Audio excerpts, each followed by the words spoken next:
Bunnell Technologies is the world's largest manufacturer of META-LAX mechanical stress relief systems.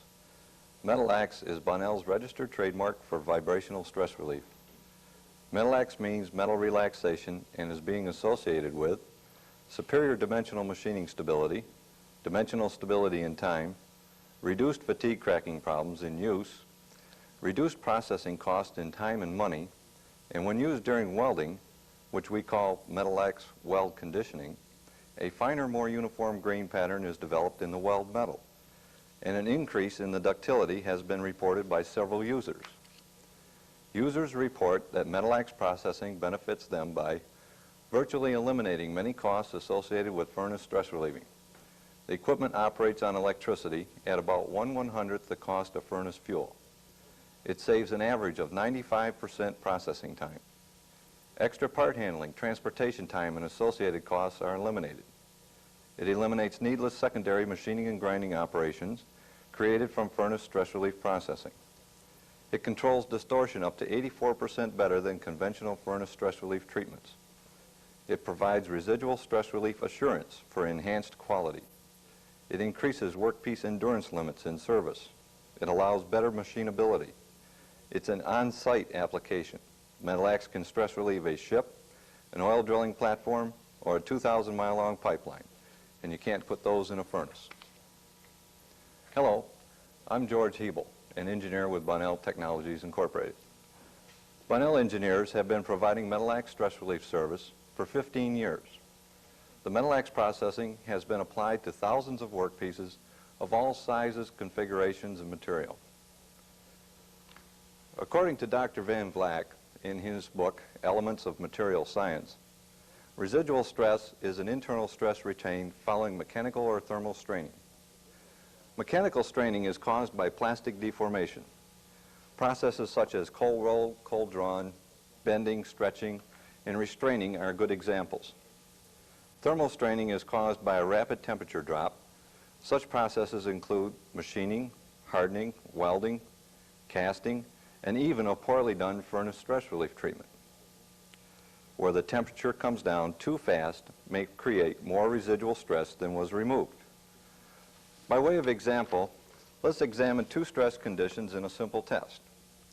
Take a 1-inch by 3-inch by 12-foot long cold roll steel bar, clamp it to a mill table, and machine off 1/8 off the top surface. Use indexable carbide cutters, and what would happen? The center of the cold roll bar would warp up, probably in the neighborhood of 2 inches.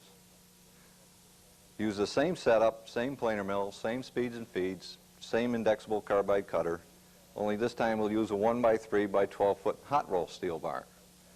Machine 1/8 off the top in one cut, just like we did with the cold roll, and what happens? The ends come up.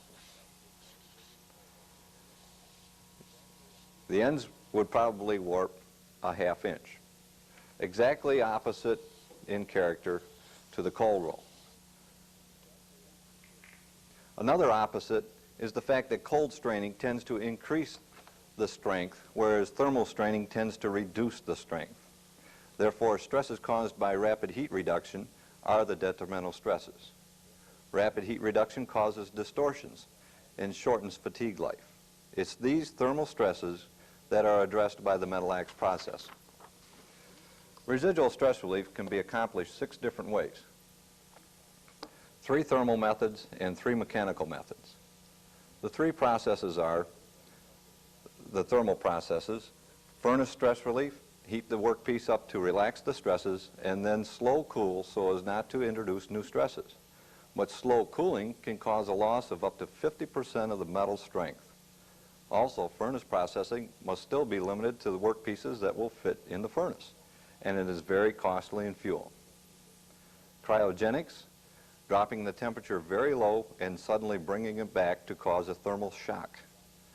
This procedure is limited to small parts, and it is extremely costly. Natural aging, subjecting the part to night and day thermal exchanges for 3 years, causes a curing type stress relief. However, major drawbacks to natural aging are that it's very time-consuming and costly in terms of inventory accounting. The three mechanical stress relief methods are compression. It's used most often in the aluminum forging industry, where a set of contour dies are made slightly smaller than the component. The component is then compressed into the die, held for a time, and released. This procedure is repeated several times. The compression method is very costly to build the dies in the presses, although it is fast in production. However, there is no readout verification capability. Stretching. This is used most often on aluminum plate. The plate is gripped on each end and pulled slightly, held, and then released.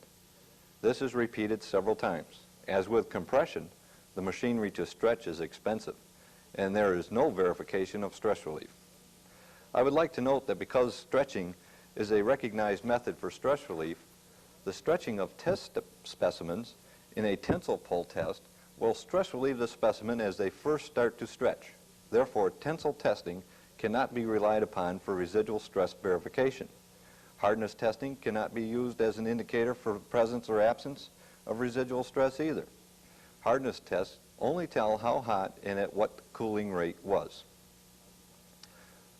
Vibrational stress relief, META-LAX, involves inducing energy directly into the workpiece by means of a heavy-duty industrial vibrator.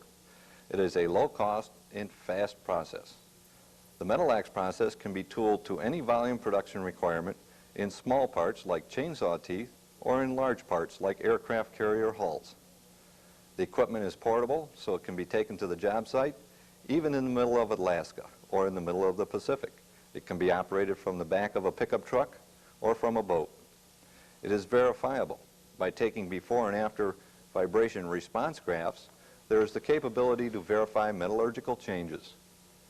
META-LAX can be used as a substitute for all other stress relief methods. The only time furnace heat should be used is to harden or soften the metal. Hardness and softness are not related to residual stress, except as the rapid temperature drop necessary for hardening also causes residual stress to be retained. META-LAX treatment after hardening and tempering should then be used for stress relieving. The META-LAX process and application should be examined to demonstrate the technical reliability you can expect when using META-LAX.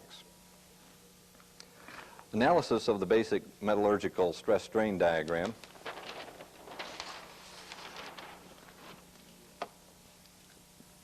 shows us that this is the yield point. This is the plastic range, and this is the elastic range. Young's modulus is the slope of this line. As you increase the stress, you get a proportional elongation. At any point in time, before the yield point, if you back off the stress, your elongation will follow a different path coming back to zero. This phenomenon is called hysteresis. We mechanics have our hysteresis just like the electric types.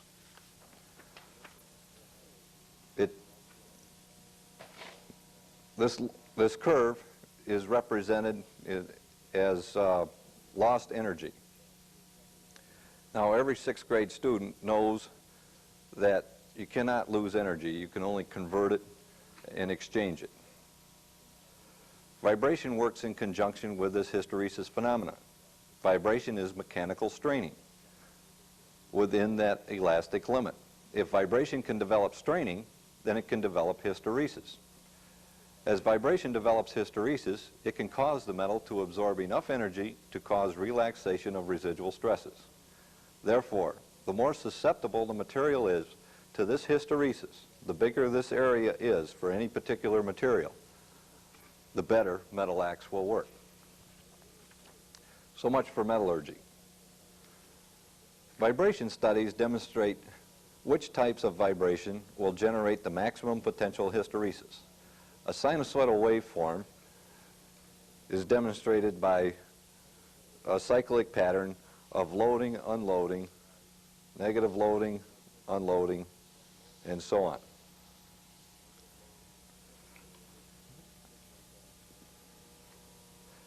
But which frequencies generate maximum hysteresis? This is the trap that most people involved in vibration stress relief fell into. Many engineers say maximum amplitude generates maximum hysteresis. Maximum amplitude generates maximum hysteresis? Wrong. A study in the Shock and Vibration Handbook by Harris and Creed shows an interesting fact that hysteresis disappears at resonance. At maximum amplitude, which is resonance, hysteresis disappears. There is none.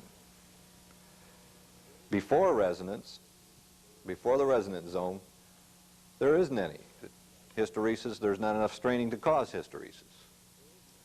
The ideal maximum hysteresis is found to occur in the lower one-third the height of the resonant slope, approximately one-third this height. That's the maximum hysteresis. That's where we have the biggest area of hysteresis, the biggest area of lost energy or energy absorption.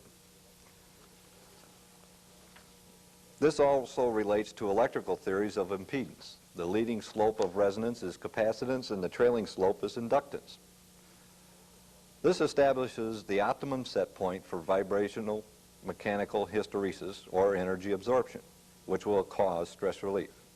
Experience has shown that the frequency of vibration must remain stable. The force inducer speed cannot vary or wander.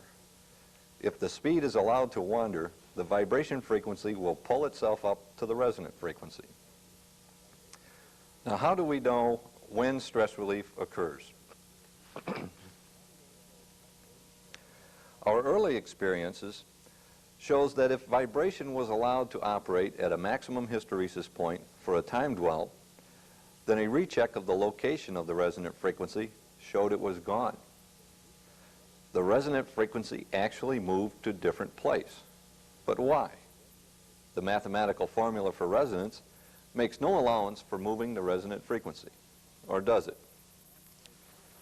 In simple terms, the math formula for resonance is the frequency equals 1/2 pi, which simply converts radians to cycles, 48E, which is the modulus of elasticity, or Young's modulus, times the moment of inertia, divided by the sum of the induced force, the mass of the part, and the location of the induced force, times the length cubed. After 30 minutes of time dwell at maximum hysteresis, what in this formula changes?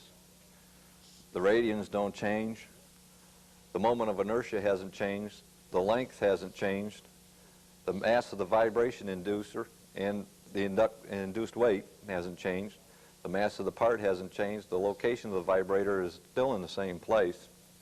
It has to be the modulus of elasticity. What is the modulus of elasticity again? It's the slope of the line below the yield point on the stress-strain diagram. A change in the modulus of elasticity. For the same amount of stress, we get more elongation. So our slope has changed.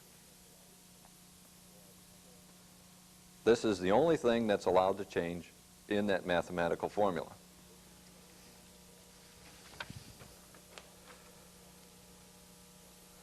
The workpiece must become more flexible when the stresses are relaxed with vibration. If retained residual stress is considered as negative stress or a false stiffness affecting the elasticity of the metal, then it is clear how retained residual stress affects this frequency formula. Improved elasticity means a decrease in the resonant frequency. So a change in resonant frequency location is a true metallurgical indicator that the false stiffness created by residual stress has indeed been removed. Then how do we know when stress relief has been accomplished? By monitoring the resonant frequency location. When the resonant frequency location stops moving, it's done. Here's a graph of what we've demonstrated.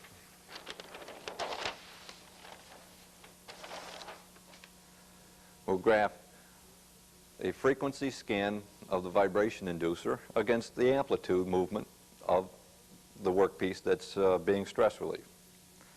Start out at 0, and we generate a resonant frequency. Okay, we dwell in the lower 1/3 height of that resonant peak, right here. After 30 minutes of cyclic time dwell, we start all over again. We back up to 0, and we recheck the location of the resonant frequency.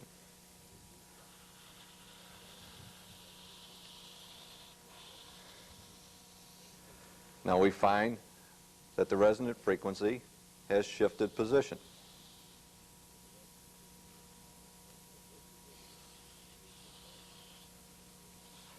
This change is proportional to the amount of stress that has been removed from this part. But are we done? Has the resonant frequency changed all that it is going to change? After another 5 minutes, we'll go back and recheck it. We start all over again. Go back to 0 and run a new scan after another 5 minutes of time dwell. Our third scan shows us the exact same frequency for the peak value as what the second one was. So we have removed all of the stresses in the first 30 minutes, and the second 5 minutes repeated, so it proved that it was all done.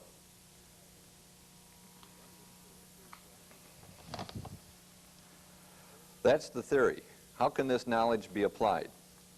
First, the resonant response must be measured. Displacement or amplitude, acceleration, velocity, impedance, and phase angle are all methods to measure the resonant response. For simplicity, along with accuracy, amplitude and acceleration are the most popular. Accelerometers are made using piezoelectric material. These accelerometers are commercially available, but they're ideally suited for high-frequency, low-energy applications. When piezoelectric material is subject to low frequency, high energy of the META-LAX stress relief, the piezo material heats up, causing a gain in the monitoring device. Anyone who witnesses an increase in the height of a resonant peak is probably monitoring heat in the piezo material.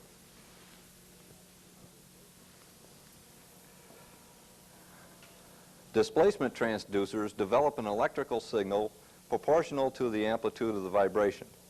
This operating principle of the displacement transducer involves a magnetic core moving inside an electric coil with a resultant signal that can be amplified and monitored. This type of monitoring system is the best method in dealing with the heavy-duty vibration of the stress relief treatment. Heavy-duty vibration does not create distorted signals after a long period of high-energy vibration, nor do they depend on the stability of the incoming current. It generates its own signal. It can be built to withstand rough treatment, even in a fabricating shop. The force inducer, or vibrator, a sinusoidal waveform must be developed. The easiest way to put an offset weight is on the shaft of a motor. The motor has to have the capability of frequency control from 0 to maximum, and able to maintain a frequency setting for a period of time. The maximum frequency should be able to generate the resonant frequency in large metal structures, 100 hertz or more. A good 1 horsepower DC motor with that high speed will work.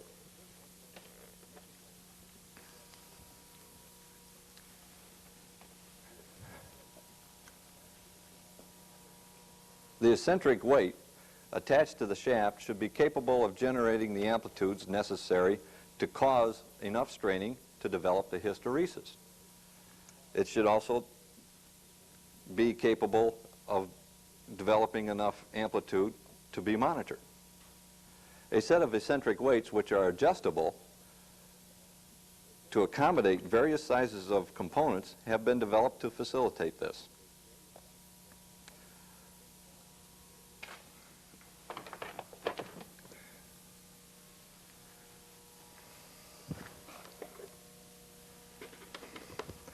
The control console must perform two tasks: control the speed of the force inducer and maintain any speed the operator selects. And it must display the selected frequency. Number two, it must receive the transducer signal and amplify it so that it can be displayed on some sort of monitoring device. META-LAX equipment monitors the amplitude reading on this peak meter. The META-LAX data graph develops frequency and amplitude graphs.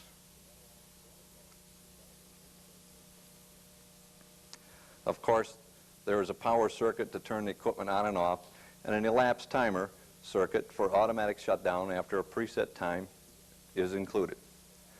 Final consideration of the equipment needed is a method to isolate the workpiece from the surroundings. The vibration must be concentrated within the workpiece, so it must be isolated. The use of simple rubber pads will work in most cases. These rubber pads are supplied with the META-LAX equipment. They may be doubled or tripled for heavy loads. Cutaway sections of an old tire may be used. The workpiece may be hung from a nylon sling, from a crane hook with a nylon sling, or an automotive V-belt. Here we have several parts clamped between a sandwich plate.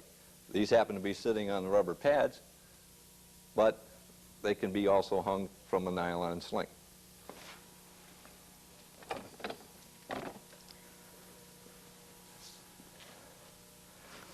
Several small workpieces can be attached to a vibration platform.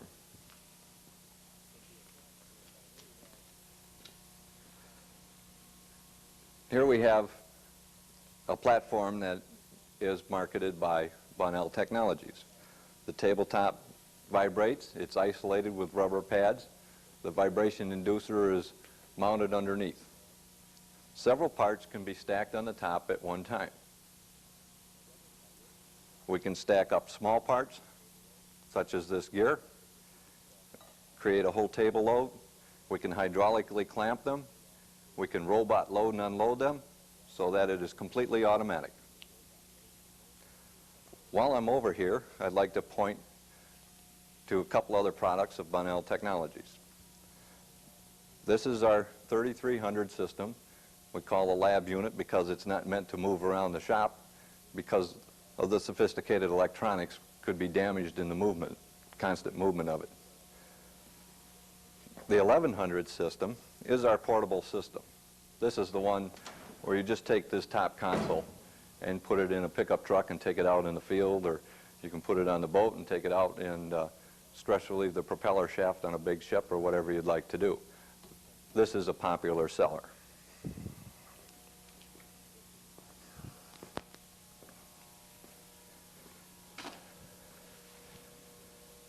Monolithic structures, such as presses, are usually mounted on springs. Even repaired welds on ships can be META-LAX since the ship is in the water. Isolation pads should be located under the extremes of the workpiece if possible. If the workpiece cannot be isolated, then the effective range of the force inducer might be reduced to only a few feet. In the case of building constructions, for example, to META-LAX treat welded beam joints, energy penetration of 2 feet might be good enough to stress relief one joint at a time. Some fundamental engineering principles provide guidelines relating to positioning of the force inducer and the adjustment of the eccentric weights. These are basic rules of thumb based on sound engineering practices and 15 years of experience by Bonnell engineers with META-LAX applied to thousands of components of all sizes, configurations, and material. First, the eccentric weight adjustment. Remember, vibration relates to the stiffness or the rigidity of the workpiece. The stiffer the structure, the heavier the eccentric weight will need to be in order to generate sufficient amplitude to cause the hysteresis. A 2-inch by 3-inch by 10-foot bar will flex easily.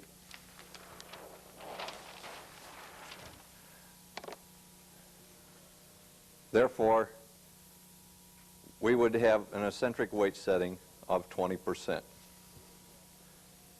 A 5-inch by 6-inch by 24-inch bar has the same weight as the flexible one, but it's short, stubby, very rigid. We would have to have a higher eccentric setting on that one. The eccentric weight setting may be approximated because the input of energy will be monitored by the control console. The main point is to watch for extremes and never compare resonant frequencies that are developed using different eccentric weights. Secondly, the force inducer locations on the workpiece. Locating the force inducer such that the vibration flows out in the direction of the longest axis of the workpiece is the most important consideration. Analyze the workpiece configuration.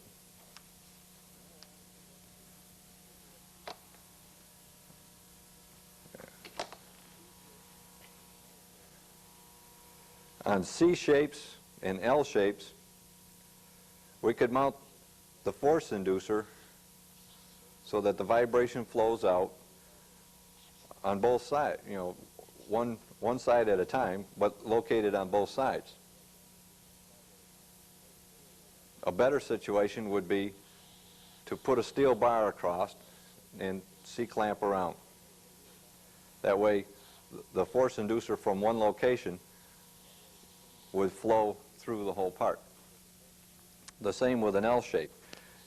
You could put the force inducer in two places, or you could tie the L together with a bar clamped to both legs and just from one location effectively stress relieve this whole part. Remember, the rubber pads go on the extremes of the part.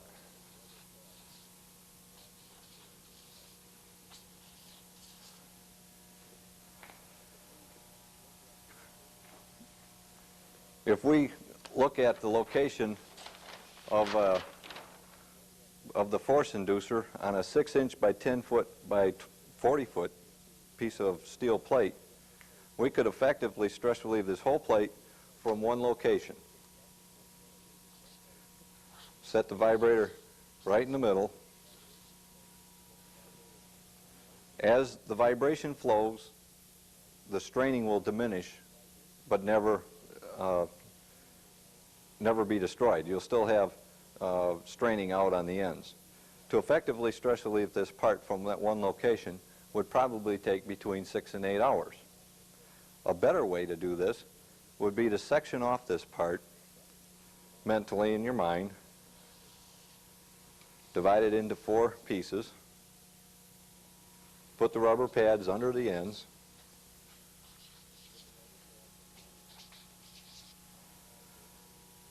now mount the vibration inducer 1/4 the way in, so you're effectively stress relieving this area for 30 minutes. Then move the vibration inducer down to this area, then over to this area, then back over to this area. You can go around the part. A half-hour treatment in each area results in 2 hours, a more effective use of the time. Also, when doing something in this method, you'll find that your point movement, to use arbitrary numbers, your point movement here might be 10. Your point movement here would be 8. And you move over here, and you might have a 5-point movement. By the time you get to this last setting, you're only going to have a 2 or 3 point movement. And you can see the stresses working their way out.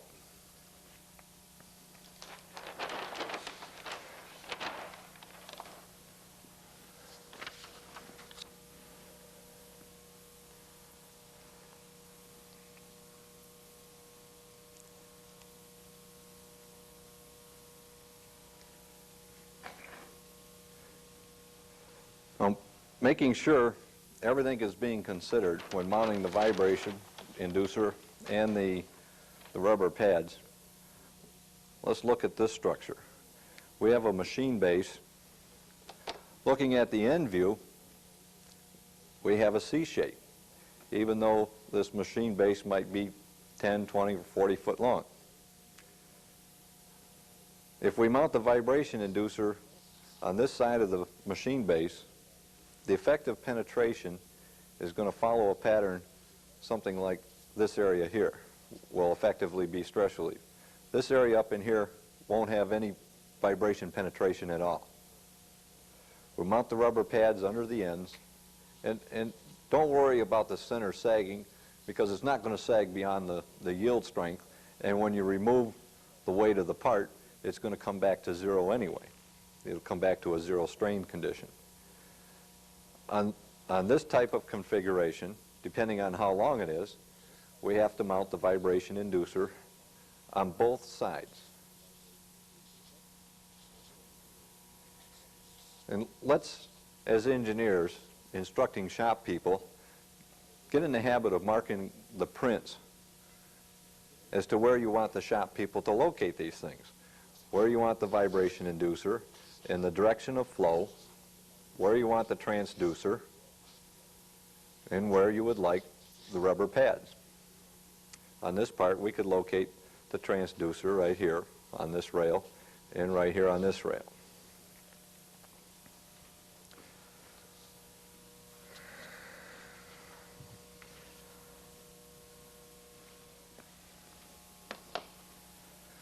Now, I'd like to review what we've learned. Here we have set up a automotive fixture base that's going to carry automotive bodies down the assembly line, past the automatic robot welders and the painting and so on. We have mounted the base on rubber pads under the extremes of the part. The vibration inducer is clamped rigidly to the part. We set the eccentric weight setting, in this case 50%.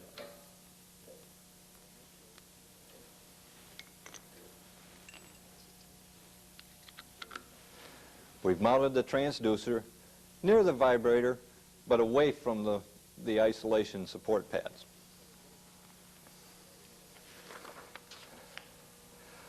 We make all the connections and turn the equipment on.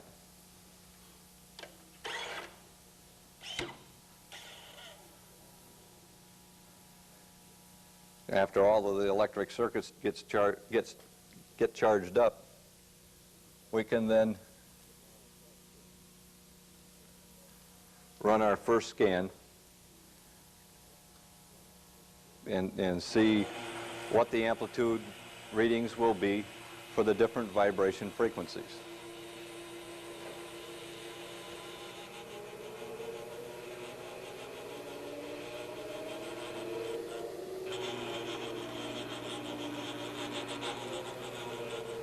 It helps if you engage the pin. My director over here having a fit.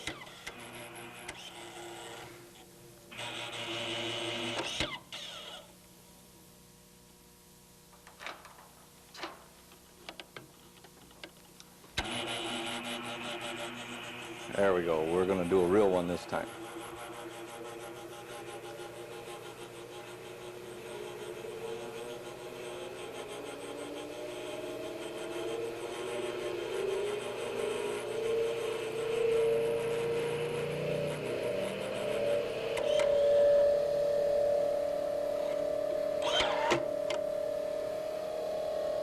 There we have it. We increased the frequency and generated a peak amplitude. The peak amplitude came in at about 120 on the frequency meter. Now what we'll do is back that frequency down to a frequency setting where we're at the lower 1/3 the height of that resonant frequency.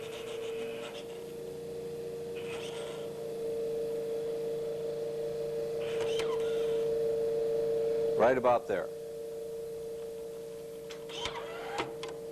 Now, after a 30-minute time dwell, we would come back and do this whole procedure over again. Run a frequency scan and watch and see where this peak comes in. If the peak has shifted location, stress relief has occurred, but that doesn't mean that all stress relief is complete. We'll let we'll set the vibration inducer frequency for another dwell time at the new lower 1/3 range of the new peak, and after 5 or 10 minutes, come back and run a third check. And if those second and third readings are the same, then stress relief has been accomplished.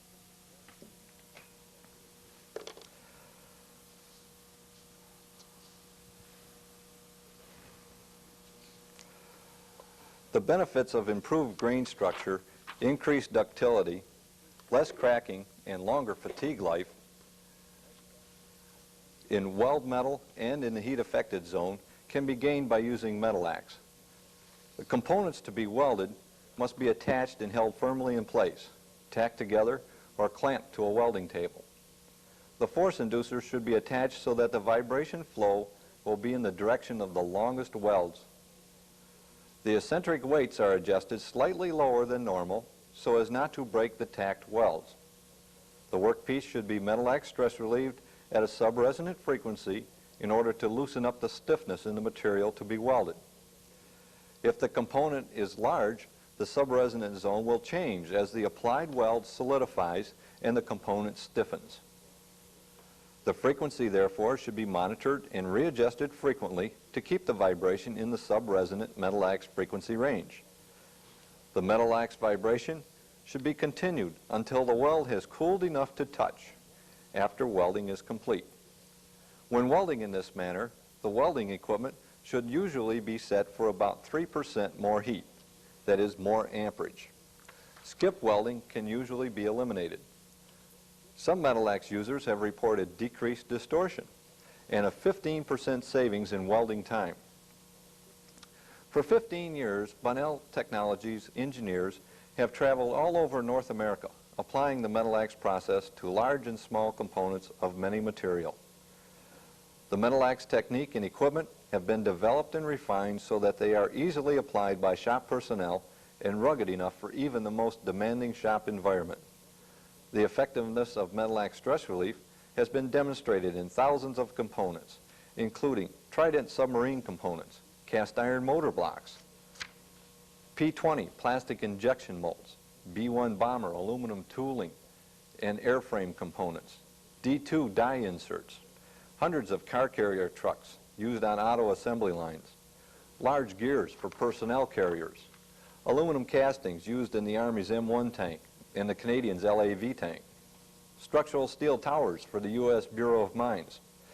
META-LAX users have reported several benefits, including virtually eliminating many costs associated with stress relieving. Bunnell's equipment operates on electricity at about 1/100th the cost of furnace fuel. It saves an average of 95% processing time. Extra part handling, transportation time, and associated costs are eliminated.